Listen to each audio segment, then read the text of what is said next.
Love ain't worth your life, I tell you that. Once you leave.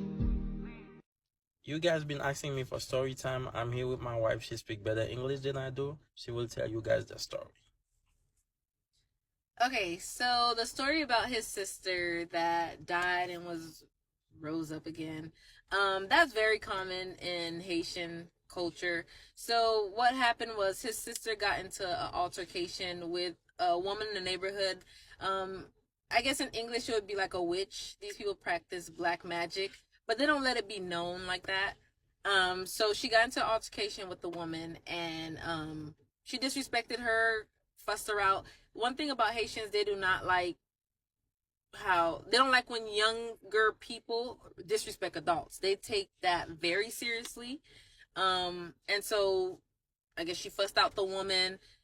The woman said, "All right, I'll give you 3 days." They don't usually say much when they're witches like that and they practice black magic and they know what they're doing. They don't say too much to you. They don't do too much talking. They just give you a time frame, or they don't say nothing at all. But for her, I think the woman told her, "I give you 3 days." And then the sister was like, despite her being raised up in that culture, she still disregarded the woman, still was rude. And then when the 3 days came, she got sick. She had a fever, and then no medication would bring down the fever. No doctor could help. And then they heard that she passed. So after 2 months. 2 months? Yeah. Okay, she passed, and then the funeral was held, and then he has an uncle that practices the black magic, and then they end up finding out that it was through black magic she died, not from natural fever or sickness. And then he did what he did, and he rose her up from the dead. I know it sounds crazy.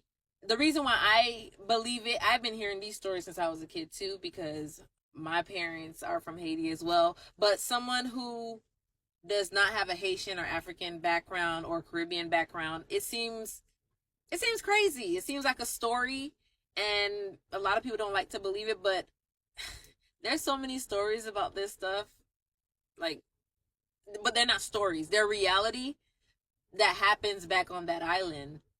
But that's basically in a nutshell what happened, unless you want me to say something else. Yeah, you can. Yeah, so that's what happened to her. And for the uncle that was able to raise her from the dead, the reason why he was able to do it, number one, he practices witchcraft as well, like a warlock. I don't know, I don't use these terms in English. But with people who practice black magic, I guess there's levels to it. So you have to have the person who's gonna raise the one that's dead. Because in a sense, the woman who did it, she did it to teach a lesson because she was upset, to show the family that she don't play. So if you're gonna mess with black magic like that, you have to be in black magic, and your level has to be higher than the person who did it. So let's say this, I'm just making this up, the level part, because I don't really know the numbers or whatever. But let's say that woman was a level 4 witch.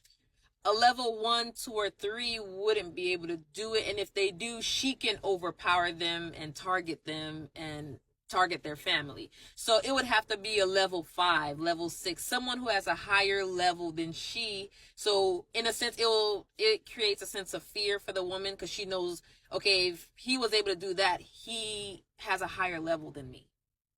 So that's why he was able to raise her from the dead without there being any repercussions. Yes, she's still alive. She's still back on the island. The thing with them, after being dead for so long, when they are brought back, they're not the same. They're a little off. It's like they didn't know what happened. They're like confused. There's something off about them, and then you can't really talk about what happened. You can't keep reminding them of their past, if I'm not mistaken, right? You don't keep telling them, this is what happened to you. And is it scary? I'm sure it was scary to see that, you're living with a dead, or used to be dead, sibling. Again, I was born and raised here, but I've heard these stories Again, they're not stories. I've heard people speak of these events from Haiti, and I ask the same questions you guys have asked, but I've been asking them since I was a kid. So now it's like, okay, yeah, this is what happens.